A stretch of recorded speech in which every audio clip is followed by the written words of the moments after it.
내가 보니 왕자가 놓이고 옛적부터 항상 계시니가 자정하셨는데 그의 옷은 희기가 눈 같고 그의 머리털은 깨끗한 양의 털 같고 그의 보좌는 불꽃이요 그의 바퀴는 타오르는 불이며 불이 강처럼 흘러 그의 앞에서 나오며 그를 섬기는 자는 천천히요 그 앞에 모셔 선 자는 만만이며 심판을 베푸는데 책들이 펴놓였더라.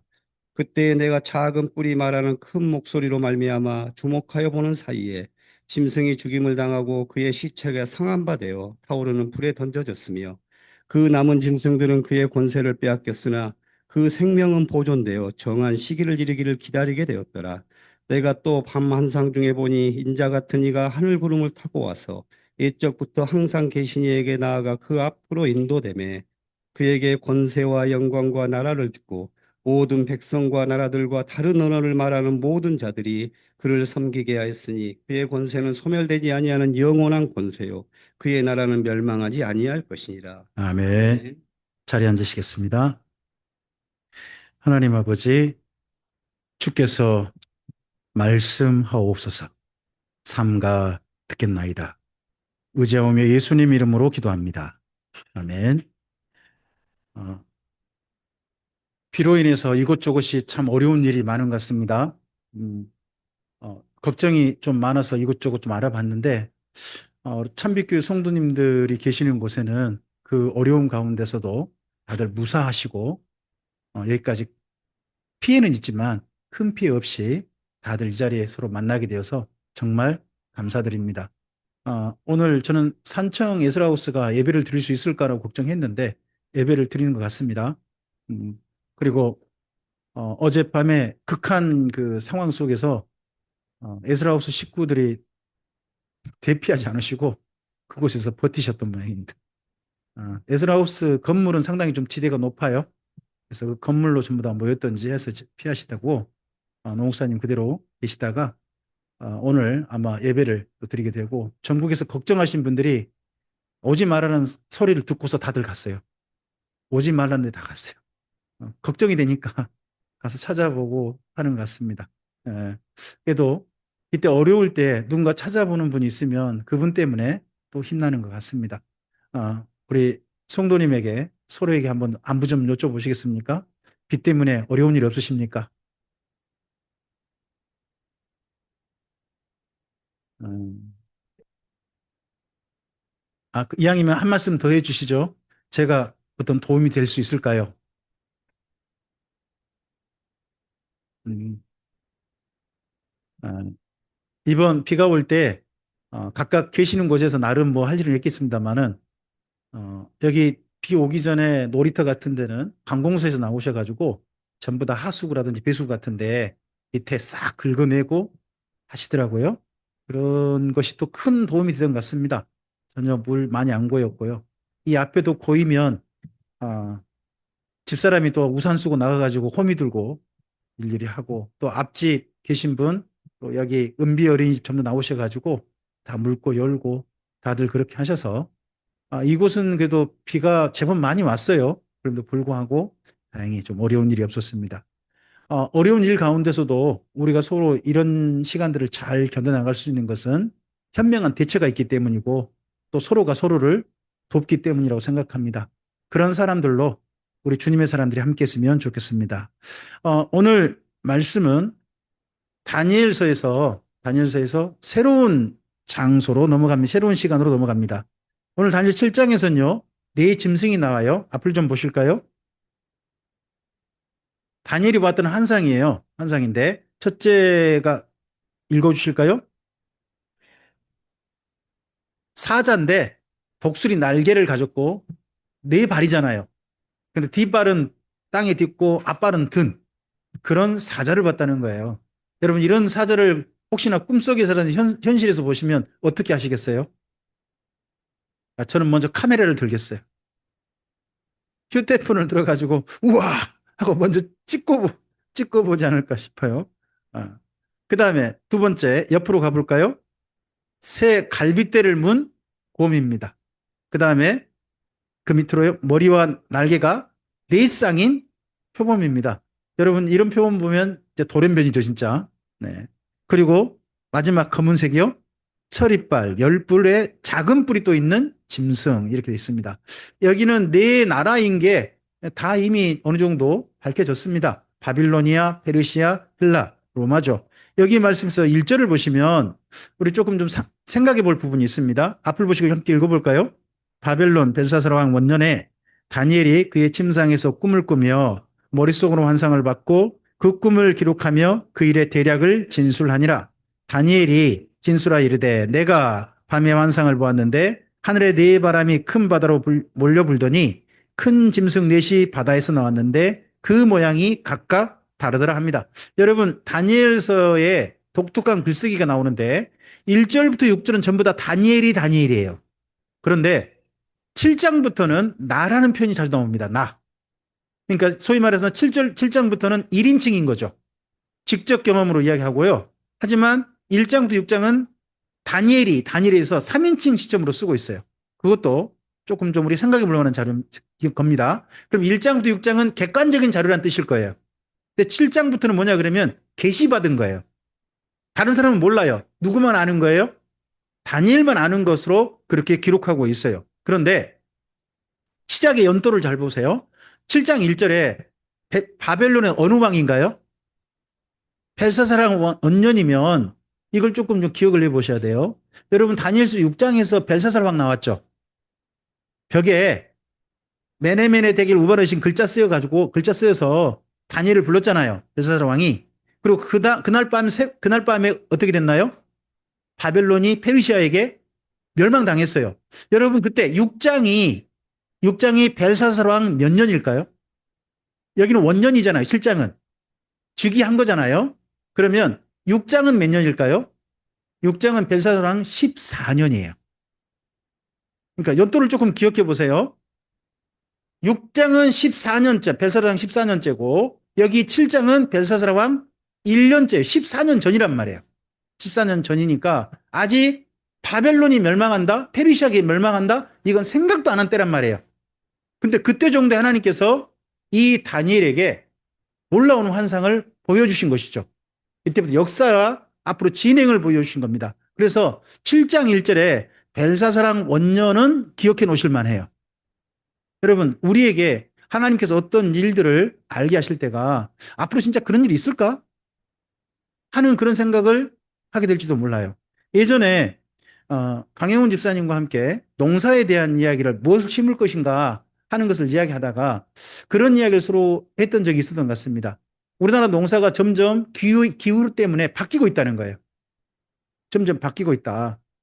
그래서 앞으로 어떤 농사를 해야 될 것인가 하는 이야기를 할 때 저는 이제 기후 변화에 따라 좀 바꾸는 게 필요하지 않냐 하는데 강영훈 집사님은 그래도 우리나라의 기후 조건이 일정하게 유지되니까 거기 또 현재 농사하고 있는 것에 맞춰가면 될 것이다. 그런 얘기 했던 걸 저는 기억을 해요. 강영훈 집사님 기억이 잘 안 나시죠? 네. 어, 우리 주변에 보면 점점 달라지는 게 있어요. 여러분 예전에 바다에 김 농사 그럼 어디서 했는지 기억나세요? 김 농사의 최고 산지 그럼 어디였어요?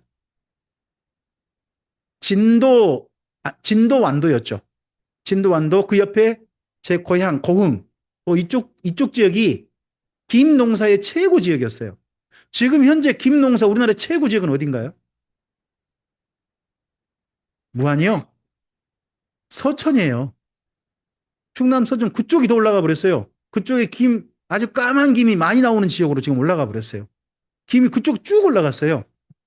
예전에 감 농사가 어디까지 됐었죠? 감 농사가 상당히 좀 남쪽이에요. 따뜻한 데 되는 거거든요. 지금 감 농사 지금 상당히 올라갔어요. 우리나라의 지금 환경이 바뀌고 있는 거죠. 또 심지어 저는 무안에서요. 어, 농사가 열대 과수를 기르는 농사가 되는 거 보고 깜짝 놀랐어요. 어, 지금 혹시 신안에서 여러분 바나나 기르고 있는 거 아시죠? 신안에서 아주 익은 이제 완전 익어버린 바나나를 우리나라에 직접 기른 바나나를 동남아 쪽이 아니라 택배 받을 수 있으세요. 그리고 강 집사님 이제 곧 내시잖아요. 그거 말고 하우스에 지금 많이 하고 있는 게 애플 망고. 애플망고 거기가 지금 언제 지금 내고 있어요? 8월 말. 아, 이런 농사를 하게 될 거란 저 상상도 못했어요. 근데 이제는 하우스 같은 거 이용해 가지고 지금 할 수 있는 환경이 바뀌었죠. 지금 우리는 우리 주변의 환경이 점점 바뀌고 있어요. 여러분 뿐입니까? 잠깐 끌게요. 네, 꺼달라고 좀 하네요. 네. 우리 지금 7월에 이렇게 늦은 장마가 오고 이 장마가 이렇게 폭우로 쏟아진 거 경험하신 적 있으세요? 근데 우리에게 뜻밖의 사건인데 앞으로 이 사건이 이번 한 번일까요? 앞으로는 자주 있게 될까요? 자주 있게 될 가능성이 저는 높다고 봅니다. 원래 6월 초 정도의 장마가 있잖아요. 그 장마 아마 사라질지 몰라요. 가끔씩 오는 비로 그냥 바뀌고 장마는 이렇게 7월이나 8월 이때 정도에 급성 폭우로 하늘에 아예 그냥 폭우의 강이 형성된다 그러잖아요. 중국에 지금 이 비가 뿌리고 지금 우리나라 온 거거든요. 중국에 비가 뿌리고 그리고 오고 이 비가 그대로 일본 갈 수도 있죠. 이런 식의 환경이 앞으로는 많을 수 있어요. 지금 올해 뜻밖에도 텍사스에서 미국 텍사스에서 거긴 1000년 만에 비가 왔다고 그러잖아요. 광주는 이번에 온 비가 200년 만에 온 비래요. 이 정도 비양이. 주변 환경이 정말 엄청나게 많이 달라진 거 직접 우리는 이제 어쩌다 한 번 있는 일이 아니라 이제 자주 만날 일이 될 수도 있어요. 환경은 바뀌고 있습니다. 환경은 바뀐 게 아니라 또 사람들의 나라들도 이제 평안한 시간이 상당히 많이 지난 것 같습니다. 여러분 그래도요 전 세계 작은 국지전쟁이 있어도요 그 전 세계 힘의 균형을 이루어 가지고 비교적 전쟁이 없는 시간을 상당히 오래 보낸 겁니다. 전 세계적으로. 그런데 지금 전쟁이 갑작스럽게 많아지고 있습니다. 그것도 규모가 적지 않습니다. 유럽에서 그리고 아시는 것처럼 뭐 극동에서 뭐 이스라엘 이쪽 중심 그쪽 지역으로 지금 하고 있습니다. 거기다가 여기 지금 우리나라권 밑에 중국과 대만의 전쟁이라든지 이런 게 있을 가능성은 충분히 있습니다. 지금 전 세계가 점점점 전쟁의 소용돌이에 많아지고 있습니다. 거기다가 미국이 갑자기 전 세계에 모든 나라에게 자유무역을 주장하다가 자유무역이 아닙니다. 이제는 트럼프가 내주는 무역은 자유무역이 아니라 내 나라 위주 무역입니다. 자기 이익이 우선 무역이에요. 이런 나라로 미국이 갑자기 돌변하는 바람에 전 세계의 경제 질서가 지금 완전히 급변하고 있습니다. 앞으로의 시간이 많은 부분에 있어서 예측하기 어려운 부분들이 많습니다. 근데 예측하기 어려운 사건이 우리의 일상이 될 수 있습니다. 이런 부분들을 생각하시고 우리의 내일이 주님의 선하신 손길 가운데 갔으면 좋겠습니다. 아직 우리는 잘 모릅니다. 하지만 이미 작은 실마리가 그것 때문에 미래를 볼 수 있잖아요. 그런 것처럼 다니엘서도 벨사사랑 원년 14년 전에 벌써 바벨론 멸망 이후 새로운 제국 판도의 변화 이런 부분들을 하나님께서는 알려주셨습니다. 여러분 이 나라가 바뀌는 게 이스라엘에게는 다니엘에게는 좋은 소식이었을까요? 아니면 안 좋은 소식이었을까요? 다니엘에게는. 한번 우리 말씀을 좀 들어가 볼까요? 다니엘서 7장을 좀 가보시기 바랍니다. 이 말씀을 첫째 듣고서 다니엘이 이렇게 됩니다. 15절 보시기 바랍니다. 15절 예, 읽어볼까요?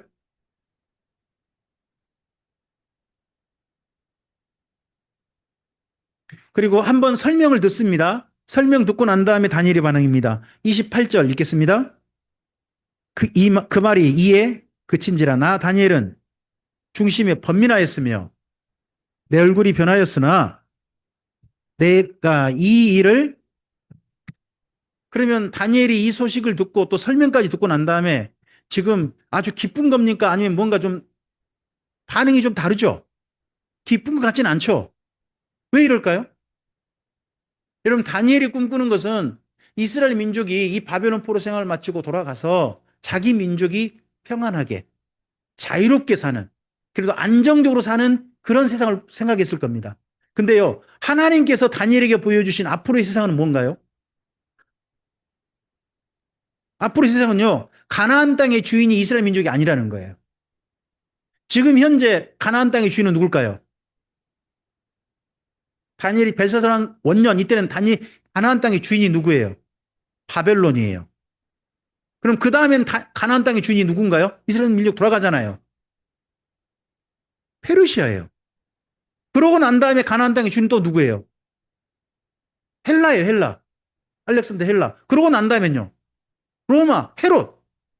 앞으로 계속 이스라엘 민족이 자유롭게 살 나라는 하나님이 보여주신 세상 속에 없어요. 자기 민족이 앞으로 평안하게 살고 안정적으로 살고 돌아가서 자기 민족답게 살 날이 보장이 안 돼요. 그러면서 뜻밖에도 다른 걸 보여주세요. 여기 부분을 잠깐 볼게요. 자, 먼저 네 짐승은 방금 보셨는데요. 이런 그림이죠. 요즘은 그림을 워낙 다들 AI가 잘 그려놔가지고요. 여러분, 죄송합니다. 저만 보고 있습니다. 이런 그림이 요즘은 그림 워낙 AI로 말하면 다 그 자세히 말만 하면 아주 자세히 나오는 특징이 있습니다. 이 중에서 하나만 좀 잘못 그려졌어요. 여러분 다 어디서 올라와야 되죠? 하늘? 아니고 바다에서 올라요. 바다에서. 새 그림은 다 바다에서 올라왔잖아요. 근데 표범만 바다가 아니잖아요. 그러니까 이 표범이 바다에서 올라오는 그림을 했으면 오늘 여기 본문에 딱 맞죠. 근데 표범은 바다에서 올라온 그림은 아니더라고요. 그래도 일단 이 그림이 그 퀄리티가 높아서 일단 가져왔어요. 이런 그림을 보여준 거예요. 자, 어떻게 이런 꿈을 한 상을 보면 어때? 정성이는 꿈에 이런 짐승들이 보이면 기분이 좋겠어? 기분이 안 좋겠어? 기분이 좋겠어요. 네. 사진 찍어 놓고 싶죠? 그때 그래서 휴대폰 얼른 가지고 있어야 돼요. 정말 이런 모습을 봤는데 이건 이스라엘 민족이 이 속에 있지 않죠. 뿐만 아니라 여러분 여기 다니엘에 봤던 이 시대가요. 앞으로 역사 속에 그때만 멈춰지는 게 아니에요. 어느 시대까지 가나요? 로마까지 가요. 자, 뿐만 아니라 요한계시록 가게 됩니다. 요한계시록 13장 1절 말씀입니다. 앞을 보시고 함께 읽어볼까요? 내가 보니 뿔이 열이요 머리가 일곱이라. 그 뿔에는 열 왕관이 있고 그 머리들에는 신성 모독하는 이름들이 있더라. 내가 본 짐승은 표범과 비슷하고 발은 곰의 발 같고 그 입은 사자 입 같은데 용이 자기의 능력과 보좌와 큰 권세를 여러분이 제국 특히 마지막 요한계시록에 말하고 있는 제국 최후의 제국에는 누가 뒤에 배경으로 있어요? 백그라운드로 용이 있어요. 용. 내세운 건 짐승이에요. 맞추고 어디 나오는 짐승 비슷해요? 다니엘서 7장 그 짐승 비슷한데 배경에 백그라운드에 누가 있는 용이 있는 그거죠. 그림을 요즘 멋진 그림 많아서 여러분 찾아보면 다 많이 나와요. 몸은 뭐 같고 전체적으로는 표범 같고 머리는 사자 같고 발은 뭐 같고 곰 같고 뭐 이런 거죠. 방금 어디서 봤던 걸 연상하면 돼요? 다니엘서 7장. 그럼 마지막 때까지도 제국 시대가 언젠가 온다는 거죠. 근데 그 제국의 뒤편에 제국을 다스리는 실제 영이 누구다? 하나님이 아니라는 거예요. 여러분 지금 현재 전 세계를 지배하는 거대한 나라 그런 나라 그러면 어디가 떠오르시나요? 미국만이세요? 중국도 있고 또 러시아도 있고 또 사실은 유럽도 있어요. 여러분 그런 제국 뒤에 어떤 영이 도사리고 있을 가능성이 높은 거예요? 성경 말씀대로 하면 용일 수 있어요. 여러분 이런 시대가 갈 때 예수님께서 이렇게 말씀하셨죠. 한번 읽어볼까요? 끝으로 너희가 주 안에서와 그 힘의 능력으로 강건하여지고 마귀의 관계를 능히 대적하기 위하여 하나님의 전신갑주를 입으라. 우리의 씨름은 혈과 육을 상대하는 것이 아니요 통치자들과 권세들과 이 어둠의 세상 주관자들과 하늘에 있는 악의 영들을 여러분 사도 바울이 보고 있는 세상이죠. 사도 바울은요 로마 시대에 사는 사람이에요. 근데 사도 바울은요 로마 제국을 말하지 않아요. 성도들이 봐야 할 실체를 말을 해요. 그 실체는 로마 제국 뒤편에 있는 존재들이었죠. 통치자들과 이 세상 어둠의 세상 주관자들이에요. 여러분, 이 세상에 실제 어둠을 주관하고 있는 누군가가 있다는 거죠. 여러분, 그 어둠의 일이 뭘까요? 어둠의 세상 주관자들이 세상을 다스릴 때 세상에 어떤 일이 일어날까요? 예수님께서는 이렇게 말씀하셨어요. 함께 읽어봅시다. 그때 서로 잡아주고 서로 미워하겠으며 거짓 선지자가 많이 일어나 많은 사람을 미혹하겠으며 불법이 성함으로 많은 사람의 사랑이, 여러분, 마지막 때 주님께서 오시기 직전에 점점점 가면 갈수록 세상에 나타나는 현상, 이건 우리가 기억을 해야 됩니다. 인간관계가 첫째 어떻게 됩니까? 사람과 사람 사이가. 많은 사람이 먼저 실족하게 되죠. 그럼 누구를 떠나는 거예요? 실족한단 말, 하나님 떠나는 거예요. 점점 하나님을 떠나는 사람들이 점점 많아지는 세상이 되는 거죠. 그런 세상 속에서 인간관계가요, 묻지마 살인이라든지 인간관계 극도로 악화되는 그런 사건들이 많아질 거예요. 저는 이번 그 비에 광주에 어제 뉴스 하나 나왔는데 그 뉴스가 너무, 광주에서 그래도 이 사건, 그런 뉴스가 있었다는 게 너무 감사했어요.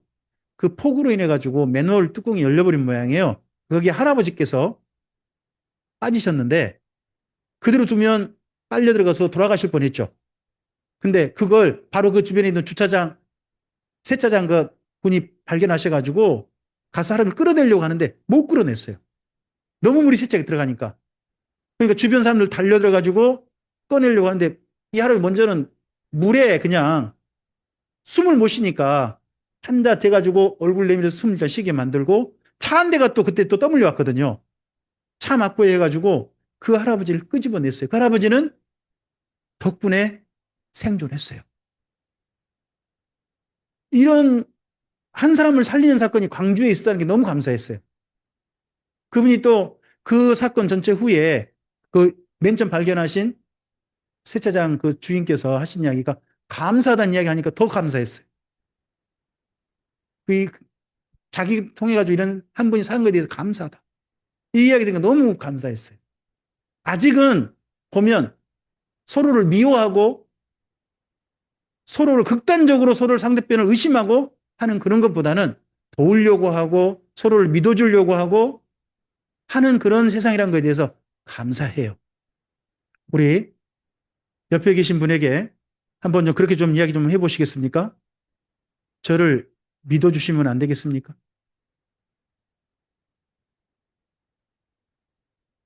네, 우리 유진이는 아빠를 못 믿겠나 봐요. 쳐다보지도 않아요.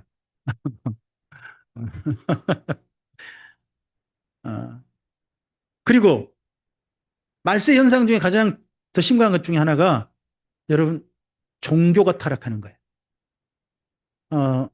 어젠가 그 압수수색이 있었죠. 통일교 압수수색이 있었어요. 통일교가 요즘 그 세계일보라든지 이런 것 때문에 적자가 엄청나요. 그런데 그 천정궁이라 그러죠. 한학자라는 그 교주가 있는 그 궁, 거기를 특검이 들어갔다가 놀라운 걸 발견했죠. 비밀의 방이 많더라는 거죠. 비밀의 방이. 비밀의 방에 그 통일교 밑에 있는 수많은 단체가 그렇게 적자여도 갔더니 엔화, 원화, 달러가 많은 방들이 있고 기금속이 잔뜩 있는 방이 있고, 근데 그냥 이거 걷어내지 못하고 그냥 파악만 하고 나왔다 했어요. 그럴 때 여러분 혹시 그 천정궁 앞에 하얀 옷 입은 청년들이 그 울고 불고 기도하고 했던 장면 혹시 본 적 있어요? 노래하는? 잠깐 좀 보실래요?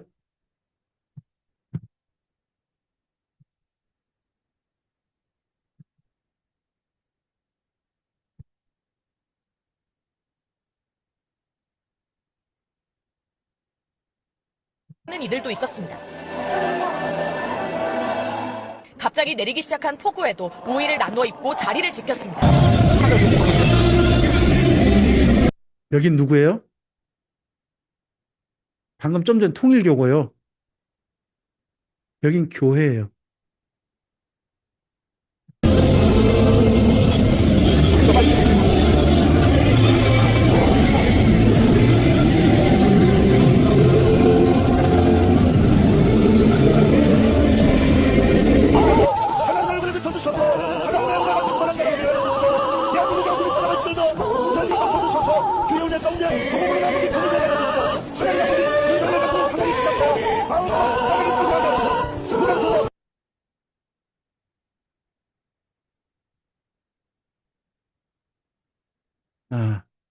방금 보신 그 장면들이 종교 현상이죠.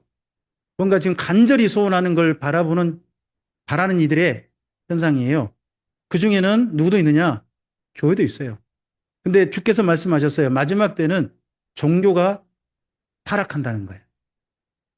저는 교회도 타락할 거라고 봐요. 지금보다 더 타락하고 심지어 진짜 교회는 없어질 거라고 봅니다. 마지막 때는. 그리고 또 하나 더.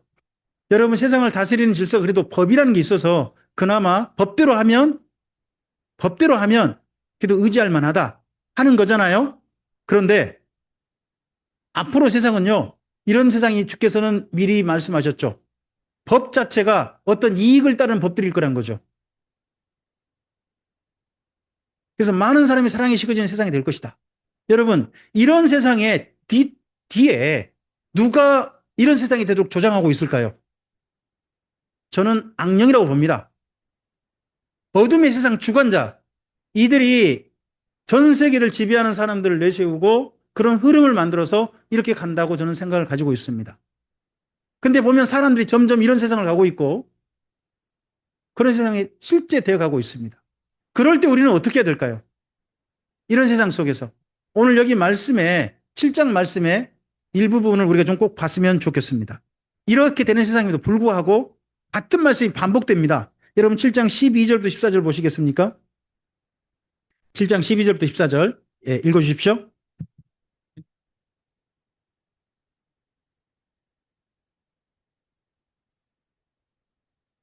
내가 또 밤 환상 중에 보니 인자 같은 이가 하늘 구름을 타고 와서 예적부터 항상 계신 이에게 나아가 그 앞에 인도됨에 그에게 권세와 영광과 나라를 주고 모든 백성과 나라들과 다른 언어를 말하는 모든 자들이 그를 섬기게 하였으니 그의 권세는 소멸되지 아니하는 영원한 권세요 그의 나라는 멸망하지 아니할 것이니라. 16절부터 18절도 보시기 바랍니다. 읽겠습니다. 내가 그 곁에 모셔 선 자들 중에 하나에게 나아가서 이 모든 일의 진상을 물음에 그가 내게 말하여 이 일의 해석을 알려주며 이르되 그 내 큰 짐승은 세상에 일어날 왕이라. 지극히 높으신 이의 성도들이 나라를 얻으리니 그 누림이 영원하고 영원하리라. 19절부터 22절 읽겠습니다. 이에 내가 넷째 짐승에 관하여 확실히 알고자 하였으니 곧 그것은 모든 짐승과 달라서 심히 무섭더라. 그이는 쇠요 그 발톱은 노시니 먹고 부서뜨리고 그 나머지는 발로 밟았으며 또 그것의 머리에는 10뿔이 있고 그 외에는 또 다른 뿔이 나오매 세 뿔이 그 앞에서 빠졌으며 그 뿔에는 눈이 있고 큰 말을 하는 입도 있고 그 모양이 그 동류보다 커 보이더라. 내가 본즉 이 뿔이 성도들과 더불어 싸워 그들에게 여러분 성도들이 이 뿔에게 줘요. 그러다 계속요. 예적부터 항상 계신 이가 와서 지극히 높으신 이의 성도들을 위하여 원한을 풀어주셨고 때가 이름에 성도들이 나라를 얻었더라. 자, 26절, 27절 또 읽겠습니다. 그러나 그는 권세를 빼앗기고 완전히 멸망할 것이요 나라와 권세와 온 천하 나라들의 위세가 지극히 높으신 이의 거룩한 백성에게 붙임받으리니 그의 나라는 영원한 나라이라. 모든 권세 있는 자들이 다 그를 섬기며 복종하리라 합니다. 여러분 여기 다니엘 7장에서 앞으로 나올 바다에서 올라온 짐승이요 힘 약하다는 얘기 한 적이 없습니다. 강하다는 겁니다. 그들이 세상을 지배할 거라는 겁니다. 심지어 누구도 이긴다고요. 성도들도 이겨버릴 거라는 겁니다. 여러분 그런 세상이 앞으로 될 거라는 겁니다. 점점점 옳은 것은 도리어 힘을 잃고 옳지 않는 게 힘을 더 얻는 그런 세상이 될지도 모릅니다. 나도 옳지 않는 걸 따라가지 않으면 생존할 길이 없는 그런 세상이 될지도 모릅니다. 타협해야 적당히 타협해야 생존할 수 있는 그런 세상이 될지도 모릅니다. 그러할 때 성도는 어떠해야 됩니까? 여기 말씀이 계속 반복합니다. 그런 세상이 분명히 이 네 짐승이 세상을 지배한다. 그러나 라고 주님의 나라에 대해서 계속 반복합니다. 여러분 이 이야기를 듣고 다니엘도요 희망이 생긴 게 아닙니다. 힘이 생긴 게 아닙니다. 다니엘도의 마음에 근심하고 번민했습니다. 앞으로 자기 민족이 당할 미래가 결코 녹록하지 않은 겁니다.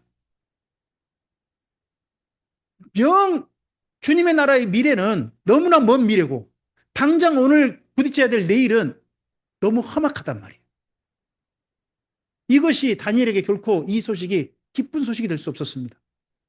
그럼에도 불구하고 오늘 말씀에서 우리에게 기억해야 될 부분이 있습니다. 22절에 혹시 이 부분 있지 않나요? 때가 이름에라는 부분이 있습니까? 22절에 때가 이름에 앞을 보시고 함께 읽어볼까요? 내가 본즉 이 뿔이 성도들과 더불어 싸워 그들에게 이겼더니 옛적부터 항상 계신 이가 와서 지극히 높으신 이의 성도들을 위하여 원한을 풀어주셨으며 때가 이름에 성도들이 나라를 얻었더라. 이 때가 이름에 때가 참에 이 표현이 신약 성경에서 굉장히 중요시 여기는 표현입니다. 여러분 그래서 여기 밑줄 그어 놓으셨으면 좋겠습니다. 때가 이름에.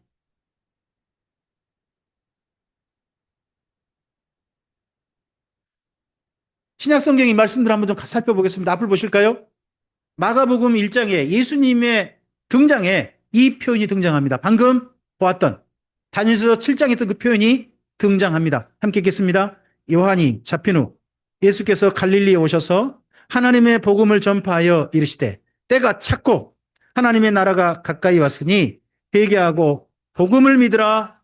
예수님의 등장이 다니엘서 7장을 연상시킵니다. 때가 이름에, 때가 참에. 그리고 예수님께서 십자가 지실 때 또 이 표현이 등장합니다. 누가복음에 있는 표현이거든요. 앞을 보시고 읽어볼까요? 때가 이름에 예수께서 사도들과 함께 앉으사 이르시되 내가 고난을 받기 전에 너희와 함께 이 유월절 먹기를 원하고 십자가 사건이 때가 이름에 이 땅에 실현되어집니다. 십자가 사건은 뜻밖의 나타난 사건이 아닙니다. 때가 이름에 실현되는 사건이었습니다. 누가의 해석입니다. 예수님의 등장은 때가 이름에 등장한 것이다 하는 게 마가의 해석이에요. 그런 것처럼 예수님의 십자가 사건은요, 난데없이 나타난 사건이 아니라 때가 이름에 나타난 사건입니다. 예수님의 사건은 우리에게 우연이 아닙니다. 하나님의 정하신 때에 주어진 사건이고 그 주님 안에서 우리의 주님과의 만남도 하나님의 정하신 때가 이름에, 때가 참에 우리 인생 가운데 나타난 사건인 겁니다. 아직 우리는 어떤 분은 예수님과 만남이 없을 수도 있습니다. 그런 그분들에게도 때가 참에, 때가 이름에 하는 사건이 있기를 바랍니다. 바울은 이 때가 참에를 이렇게 표현합니다. 우리 함께 읽어볼까요? 이와 같이 우리도 어렸을 때에 이 세상의 초등물 아래에 있어서 종로라 했더니 때가 참에 하나님이 그 아들을 보내사 여자에게 나게 하시고 율법 아래에 나게 하신 것은 율법 아래에 있는 자들을 속량하시고 우리로 아들의 명분을, 여러분 우리가 예수님으로 말미암아 하나님의 아들이 되는 사건은요, 때가 참에 나타난 이루어진 사건입니다. 때가 참에 이 땅의 세상을 전부 다 악령이 사로잡고 악한 자가 지배하는 것 같습니다. 점점점 그것에 그 어마어마한 권력에 모든 사람들이, 모든 나라가 부서집니다. 그런데 때가 참에, 때가 이름에 주의 나라가 마침내 등장할 겁니다. 반드시 등장할 겁니다. 꼭 등장할 겁니다. 그 때가 참에가 주님의 나라에 있고 뿐만 아니라 우리 인생 가운데도 이 때가 참에, 때가 이름의 사건이 꼭 있기를 바랍니다. 여러분 옆에 계신 분과 그렇게 좀 서로 이야기해 보시겠습니까? 손잡고 말씀하시기 바랍니다. 우리 만남은, 잘하시기 바랍니다. 우리 만남은 우연이 아니야. 때가 이름에 만난 사건입니다. 여러분 때가 이른다 그래서 목욕탕을 갈 필요가 없습니다. 죄송합니다. 주님의 때가 차면 우리 인생의 피크타임, 바로 그때가 되면 주께서 우리를 만나신 사건이 있었던 겁니다. 또 우리 서로의 만남도 주님 안에서 주의 인도하심이 있었음을 저는 믿습니다. 저는 룻기를 읽을 때마다 굉장히 감격합니다. 여러분, 룻이란 여인, 모함 여자가 베들레헴에 왔습니다. 근데 어머니와 자기가 살 방법이 당장 먹고 살 게 없었습니다.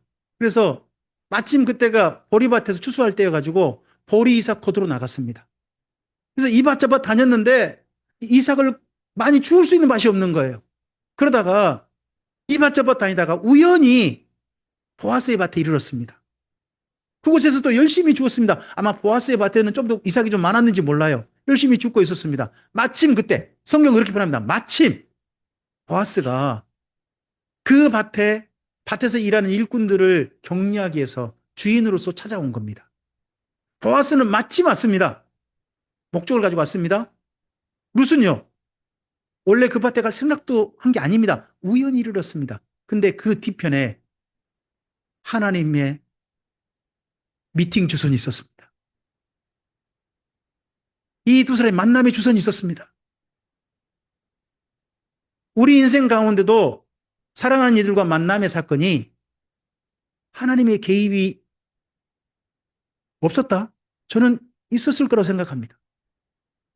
뿐만 아니라 우리 인생 가운데 예수님과의 만남도 하나님의 정하신 때에 때가 참에 우리에게 주어진 사건이었을 거라고 저는 믿습니다. 이래서 이런 때를 만난 사람은 그 다음에는 인생을 함부로 살아서는 안 됩니다. 때가 이제는 예수님처럼 살아야 됩니다. 그래서 이렇게 우리에게 권하고 있습니다. 함께 읽겠습니다. 그런즉 자세히 주의하여 지혜 없는 자 같이 하지 말고 오직 지혜 있는 자 같이 하여 세월을 아끼라. 때가 악하니라. 여러분이 세월을 아끼라 밑에 나눠주에다가 특별히 써놨습니다. 아예 이번 성경 개역개정에는 기회를 잡으라. 이제 인생의 기회를 잡으시기 바랍니다. 우리의 날들을 악한 일에 열심히 하는 그런 기회로 삼지 마시고 올바른 일을, 참으로 우리가 걸어갈 올바른 삶을 바로 그 기회를 잡으셨으면 좋겠습니다. 네, 감사합니다. 좀 문이 열리면 제 소리가 막 울림이 좀 되는 것 같습니다. 네네. 또 밖에도 지금 스피커가 있어서 그런 현상이 있습니다. 네. 우리의 삶 속에 이 기회가 오늘 우리의 삶이었으면 좋겠습니다. 예수님께서 우리를 하나님의 나라로 부르셔서 하나님의 때에 하나님의 나라를 위한 사람으로 인생을 살 수 있게 하셨습니다. 그렇다면 이제는 우리의 삶의 길이 주님 안에서 달랐으면 좋겠습니다.